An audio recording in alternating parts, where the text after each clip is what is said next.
41 ദേശക്കാരുടെ ദേശദേവതയായ ആ ഭഗവതി ക്ഷേത്രം 7 പേർ ചേർന്നുള്ള ട്രസ്റ്റ് കൈക്കലാക്കാൻ ശ്രമിക്കുന്നു എന്നുള്ളത് പണ്ടുകാലത്ത് ടിപ്പു എന്ന് പറയുന്ന ജിഹാദിയാണ് നമ്മുടെ ക്ഷേത്രങ്ങൾ നശിപ്പിച്ചിരുന്നതെന്നുണ്ടെങ്കിൽ ഇന്ന് പ്രത്യേക രാഷ്ട്രീയ വിഭാഗത്തിൽപ്പെട്ടവര് ഉപദേശക സമിതിയിൽ നുഴഞ്ഞു കയറി ദേവിയുടെ പ്രതിപുരുഷനായിട്ട് ഒരു വെളിച്ചപ്പാടിനെ കലശം നടത്തി അവരോധിച്ചതിന് ശേഷം അദ്ദേഹത്തിന്റെ ജീവിതം നശിപ്പിക്കുകയാണ് അവിടെ ഉണ്ടായത്. ഞങ്ങളുടെ ആവശ്യം ഒന്നേ ഉള്ളൂ, ആ ക്ഷേത്രം എന്ന് പറയുന്നത് വിട്ടുകൊടുക്കുന്നുണ്ടെങ്കിൽ അത് 41 ദേശക്കാരും ചേർന്നുള്ള ഒരു സമിതിക്ക് വിട്ടുകൊടുക്കണം എന്നുള്ളത് മാത്രം. നമസ്കാരം. ഇന്ന് ഒരു പ്രത്യേക ക്ഷേത്രത്തെക്കുറിച്ചുള്ള വാർത്തയാണ് നിങ്ങളിലേക്ക് ഞാൻ എത്തിക്കാൻ ആഗ്രഹിക്കുന്നത്. അതായത് ഈ വാർത്ത ചെയ്യാനുള്ള ഒരു കാരണം എന്ന് പറയുന്നത്, എല്ലാ ഹിന്ദുക്കളും പറഞ്ഞു നടക്കുന്നത് ടിപ്പു എന്ന് പറയുന്ന ജിഹാദിയാണ് നമ്മളുടെ ക്ഷേത്രങ്ങളെല്ലാം നശിപ്പിച്ചത്, ഹൈന്ദവരെ കൊന്നൊടുക്കിയത് എന്നൊക്കെയാണ്. പക്ഷേ ഈ കാലഘട്ടത്തിൽ അതേപോലെ ക്ഷേത്രങ്ങൾ നശിപ്പിക്കാൻ വേണ്ടി തുനിഞ്ഞിറങ്ങിയിരിക്കുന്ന വ്യക്തികൾ അല്ലെങ്കിൽ കൂട്ടങ്ങൾ ഉണ്ട് എന്ന് പറയുന്നത് ഓരോ ഹിന്ദുക്കളും അറിഞ്ഞിരിക്കണം. മാത്രമല്ല, ഉറങ്ങിക്കിടക്കുന്ന ഓരോ ഹൈന്ദവ വിശ്വാസികളും ഇത് കേട്ട് ഉണരണം, ഉണർന്ന് പ്രവർത്തിക്കണം എന്നുള്ളത് മാത്രമാണ് ഇതിലൂടെ ഞാൻ ലക്ഷ്യം വെക്കുന്നത്.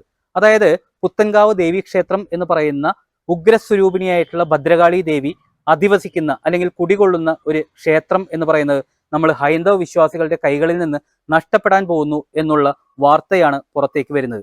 അതായത് പുത്തൻകാവ് എന്ന് പറഞ്ഞു കഴിഞ്ഞാൽ നിങ്ങൾക്ക് മനസ്സിലായില്ലെങ്കിൽ വളരെ വ്യക്തമായിട്ട് നിങ്ങൾക്ക് മനസ്സിലാക്കാൻ സാധിക്കുന്നത് ഇളവൂർ എന്ന് പറയുന്ന ഒരു ദേശത്തെക്കുറിച്ച് പറഞ്ഞു കഴിഞ്ഞാൽ നിങ്ങൾക്ക് മനസ്സിലാകും. അതായത് പണ്ട് നരബലി എന്നുള്ളതിന്റെ പ്രതീകാത്മകമായിട്ട് ആൾത്തൂക്കം നടന്നിരുന്ന ഒരു ക്ഷേത്രമാണ്. 1988 ആ ആൾത്തൂക്കം എന്ന് പറയുന്നത് നിർത്തലാക്കപ്പെട്ടു. അതിനുശേഷം ഇങ്ങോട്ട് പല രീതിയിലുള്ള ഉപദേശക സമിതികൾ അല്ലെങ്കിൽ നുഴഞ്ഞുകയറ്റക്കാർ, അതുപോലെ തന്നെ ദേവസ്വത്തിലുള്ള ആ ഇടപെടലുകൾ, ഇതെല്ലാം കാരണം പല ആചാരങ്ങളും നിർത്തലാക്കപ്പെട്ടു അല്ലെങ്കിൽ നശിപ്പിക്കപ്പെട്ടു എന്നുള്ളത് നിങ്ങൾ മനസ്സിലാക്കണം. ഈ ഒരു ക്ഷേത്രം എന്ന് പറയുന്നത് വളരെ വലിയ ഒരു പ്രദേശത്തിന്റെ ദേവതയായിട്ട് അല്ലെങ്കിൽ ദേശദേവതയായിട്ട് കണക്കാക്കപ്പെടുന്ന ഒരു ക്ഷേത്രമാണ്. അതായത് 41 ദേശങ്ങളുടെ ദേശദേവതയാണ് ഈ ഇളവൂരിലുള്ള ഭഗവതി എന്ന് പറയുന്നത്. ആ ഒരു ക്ഷേത്ര സങ്കേതത്തില് വളരെ പുരാതനമായിട്ടുള്ള വളരെ പ്രാധാന്യമർഹിക്കുന്ന പല ആചാരങ്ങളും നടന്നു വന്നിരുന്നത് മനഃപൂർവ്വമുള്ള പലരുടെയും ഇടപെടലുകൾ കാരണം ഇല്ലാതായി എന്നുള്ളതാണ് സത്യാവസ്ഥ. ഈ അടുത്ത് നടന്ന ഒരു സംഭവം എന്ന് പറയുന്നത് വാര്യർ സമാജം അല്ലെങ്കിൽ അവിടുത്തെ വാര്യർമാരെല്ലാവരും ചേർന്ന് അവിടെ ശിവരാത്രിക്ക് ഒരു പ്രത്യേക ചടങ്ങ് നടത്താറുണ്ടായിരുന്നു. അതിനെക്കുറിച്ച് വാര്യരേട്ടൻ തന്നെ നമ്മളോടൊപ്പം ചേരുന്നുണ്ട്.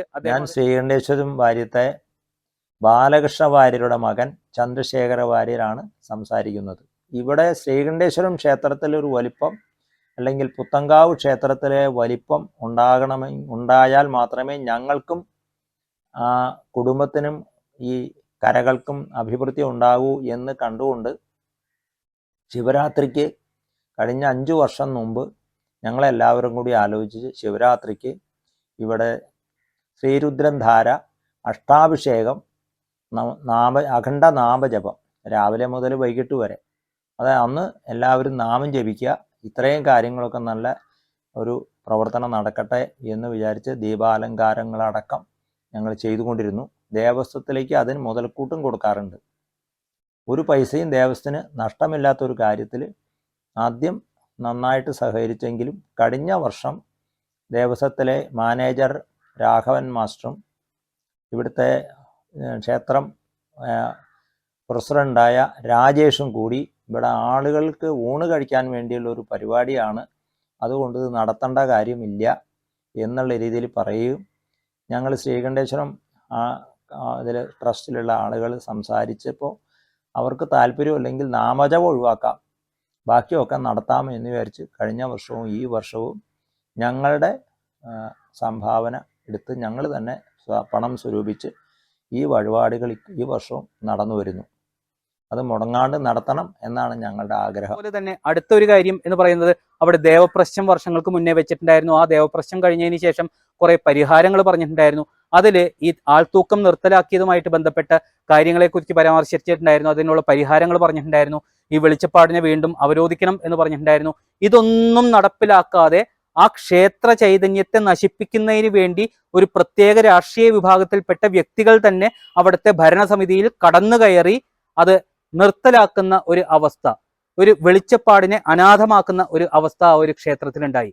ഈ പുത്തങ്കാവിനെ സംബന്ധിച്ചിടത്തോളം ഇത് 41 കരകളടങ്ങിയ വലിയൊരു ക്ഷേത്രമാണ്. പക്ഷേ ഈ 41 കരകൾക്കും പ്രാധാന്യമുണ്ടായിരുന്ന ഇവിടെ പറയെടുപ്പ്, വെളിച്ചപ്പാടിനെ അവരോധിച്ച് പറയെടുപ്പ് നടക്കാറുണ്ട്. ഈ കരകളിലും ഈ 41 കരങ്ങളിലും ദേവിയുടെ പള്ളിവാള് എടുത്ത് വെളിച്ചപ്പാട് എല്ലാ കരകളിലും പോയി പറയെടുത്ത് ആ ദേവിയുടെ അനുഗ്രഹം ഈ 41 കരകൾക്കും കൊടുത്തുകൊണ്ടിരുന്ന ഒരു പരിപാടി ഇപ്പോൾ അത് നിന്നിരിക്കുകയാണ്. വെളിച്ചപ്പാടിനെ അവരോധിച്ചത് ഇല്ലാണ്ടാക്കി. 15 വർഷമായിട്ട് അവിടെ വെളിച്ചപ്പാട് ഉണ്ടായിരുന്നില്ല. ആ വെളിച്ചപ്പാടിന്റെ സ്ഥാനത്ത്, ദേവിയുടെ പ്രതിപുരുഷനായിട്ട് കണക്കാക്കപ്പെടുന്ന ആ വെളിച്ചപ്പാടിന്റെ സ്ഥാനത്ത് ഒരു വ്യക്തിയെ കലശം നടത്തി അവരോധിച്ചതിന് ശേഷം അദ്ദേഹത്തിന്റെ ജീവിതം നശിപ്പിക്കുന്ന ഒരു പ്രവൃത്തി അവിടുത്തെ ഭാരവാഹികളിൽ നിന്നുണ്ടായി എന്നുള്ളതാണ് ഒരു കാര്യം എന്ന് പറയുന്നത്. ഈ വെളിച്ചപ്പാട് എന്ന് പറയുന്നതിന്റെ പ്രാധാന്യം, എന്ത് ചടങ്ങാണെങ്കിലും ആ ഭഗവതിയുടെ വിഗ്രഹത്തോട് ചേർത്ത് വെച്ചിരിക്കുന്ന പള്ളിവാൾ എടുത്തുകൊണ്ട് ആ വെളിച്ചപ്പാടിന്റെ സാന്നിധ്യം അവിടെ ഉണ്ടായിരിക്കണം. അതിന് പകരം ആ വെളിച്ചപ്പാടിനെ പുറത്താക്കിക്കൊണ്ട് ആ പള്ളിവാള് എടുക്കാത്ത ഒരു അവസ്ഥ. ഇവിടെ ക്ഷേത്രത്തിന് ഒരു മൂലസ്ഥാനമുണ്ട്. ആ മൂലസ്ഥാനത്ത് നിന്നുമാണ് താലപ്പൊലിക്ക് എഴുന്നള്ളിപ്പ് വരുന്നത്. അവിടെ കൃത്യമായിട്ട് പത്മവിട്ട് പൂജ നടത്തിയതിനു ശേഷം ഈ പള്ളിവാളുമേന്തി ഈ വെളിച്ചപ്പാട് എഴുന്നള്ളിപ്പിന് മുന്നിൽ നിൽക്കണം എന്നുള്ളതാണ്. പക്ഷെ എത്രയോ വർഷങ്ങളായിട്ട് ഈ വെളിച്ചപ്പാട് എന്ന് പറയുന്നത് ഈ ചടങ്ങിൽ പങ്കെടുക്കുന്നില്ല എന്നുള്ളതാണ് സത്യാവസ്ഥ. രണ്ടാമത്തെ ഒരു കാര്യം എന്ന് പറയുന്നത്, ഈ 41 ദേശങ്ങളിലും കൃത്യമായി 2 ഘട്ടങ്ങളിലായി എല്ലാ വർഷവും പറയെടുപ്പ് നടന്നിരുന്നതാണ്. ആ പറയെടുപ്പിന്റെ പ്രത്യേകത എന്ന് പറയുന്നത്, ഭഗവതിയുടെ വിഗ്രഹത്തിലോട് ചേർത്ത് വെച്ചിരിക്കുന്ന പള്ളിവാൾ എടുത്തുകൊണ്ടാണ് ആ വെളിച്ചപ്പാട് പറയെടുപ്പിന് പോയിരുന്നത്. ആ ഒരു ദേശപ്പറ എന്ന് പറയുന്ന സംവിധാനം തന്നെ നിർത്തലാക്കി. 2012 എന്നെ അവരോധിച്ചു. അത് കഴിഞ്ഞ് 2013 തൊട്ട് പറകൾ പുറത്തേക്ക് ഇറങ്ങി തുടങ്ങി. 2019 കോവിഡ് വന്നതിന് ശേഷം എനിക്ക് പൈസ തരാനില്ല. എൻ്റെ ശമ്പളമല്ല, എൻ്റെ ഉപജീവനമാണ്. 3000 രൂപയാണ് തരുന്നത്. അത് തരാനില്ല എന്ന് മാനേജർ പറഞ്ഞു. ഞാൻ കമ്മിറ്റിക്കാരോട് പറഞ്ഞു. കമ്മിറ്റിക്കാർ പറഞ്ഞു ദേവസ്വം ബോർഡിൽ അറിയിക്കാൻ. ഞാൻ ഒന്നും പോയില്ല. കാരണം ഞാൻ അമ്മയെ ഒഴിവാക്കാൻ പറ്റില്ല. ഞാൻ തയ്യാറാണ് എന്തിനും. പക്ഷെ ഇവരെന്നെ വിളിക്കാറില്ല. അതാണ് സത്യം. ഇപ്പോൾ പഴയ വെളിച്ചപ്പാട് പോയതിന് ശേഷം 10-15 വർഷത്തോളം വെളിച്ചപ്പാടില്ലാണ്ടിരുന്നു. എന്നെ ഇവർ കൊണ്ടുവന്നു. ഒറ്റ ആശി വെച്ച് നോക്കി ഞാൻ അമ്മയ്ക്ക് പ്രീതിപ്പെട്ട ആളാണ് എന്നെല്ലാം അമ്മ തെളിയിച്ചതാണ്.